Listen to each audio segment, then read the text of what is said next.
সকাল সকাল মেহুলি তো খুব খুশি হয়ে গেল জন্মদিনের এই সুন্দর একটা সারপ্রাইজ পেয়ে। তারপর আমরা এই বৃষ্টির ওয়েদারে সকালবেলার ব্রেকফাস্টটা করে ফেললাম। ব্রেকফাস্টে ছিল লুচি আর আলুর তরকারি। মেহুলিও কিন্তু গপ গপ করে লুচি খেলো। তারপর চলে এলো বাবা অনেকগুলো গাছ নিয়ে, আমার আর বোনের জন্য। তারপর আর কি, মেয়ে তো দানকে পেয়ে ভারী খুশি। আর এদিকে মামুনি ছিল ব্যস্ত দুপুরের আয়োজনের জন্য রান্নাঘরে।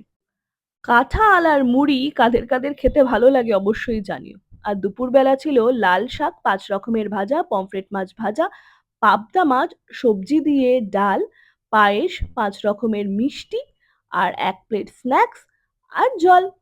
সবথেকে বেশি খুশি হয়েছে মেয়ে এই চিপসের প্যাকেটটা দেখে।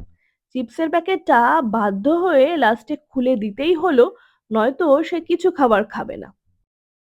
খাওয়া নিয়ে ঝামেলা লেগে গেছিল এই কারণেই, কারণ একটু দেরি হয়ে গেছিল আর মেয়ের পেয়ে গেছিল বেজায় ঘুম। মেয়েকে খাইয়ে আমরা বসে পড়লাম খেতে। ও চিংড়ি মাছের একটা রসা করেছিল সেটা বলতে ভুলেই গেছি, আর বোন দিয়েছিল এই অ্যাডেনিয়াম গাছটা। তারপর বিকেলের পার্টির জন্য আমি রেডি হয়ে গেলাম।